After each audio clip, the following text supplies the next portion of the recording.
ಧರ್ಮಸ್ಥಳದ ವಿಚಾರವಾಗಿ ಭಾಳಷ್ಟು ಜನ ಮಾತಾಡಿದ್ದಾರೆ. ಹಿಂದೆ ನಿಖರವಾಗಿ ಸೌಜನ್ಯ ಅವರ ಪ್ರಕರಣದಲ್ಲಿ ಭಾಳ ಸ್ಪಷ್ಟವಾಗಿ ನಾವೆಲ್ಲರೂ ನಮ್ಮ ಸ್ಟೇಟ್ಮೆಂಟನ್ನು ಕೊಟ್ಟಿದ್ದೀವಿ. ಅಲ್ಲಿ ಯಾವುದೇ ಒಂದು ಭಿನ್ನಾಭಿಪ್ರಾಯ ಇಲ್ಲ. ಒಂದು ತನಿಖೆ ಆಗಬೇಕಾಗಿದೆ, ಒಳ್ಳೆ ತನಿಖೆ ಆಗಬೇಕಾಗಿದೆ.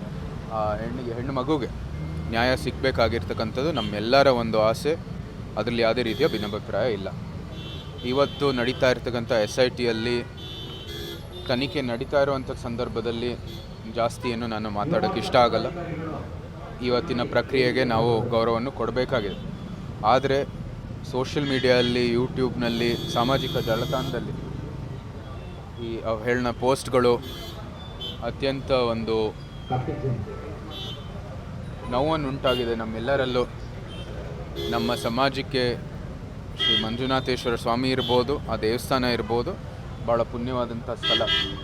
ಅದ್ರ ಬಗ್ಗೆ ಅವಹೇಳನ ಪೋಸ್ಟ್ಗಳು ಹಾಕೋದು ಅತ್ಯಂತ ಖಂಡನೀಯ ಒಂದು ಕೃತ್ಯ. ಇದು ಸರ್ಕಾರ ಗಮನಿಸಬೇಕಾಗಿದೆ ಮತ್ತು ಸೂಕ್ತವಾದಂಥ ಕ್ರಮನೂ ಕೂಡ ತಗೋಬೇಕಾಗಿರ್ತಕ್ಕಂಥದ್ದು ನಮ್ಮ ಆಸೆ. ನಿಮಗೆ ಅಂತ ಅಂದ್ರೆ ಸರ್, ಹಿಂದೂ ದೇವಾಲಯಗಳಾಯಿತು, ಜೊತೆಗೆ ಅರಮನೆಯನ್ನು ಕೂಡ ಟಾರ್ಗೆಟ್ ಮಾಡುವಂಥ ಕೆಲಸಗಳಿಗೆ ಮುಂದಾಗ್ತಿದ್ದು ನೋಡಿ.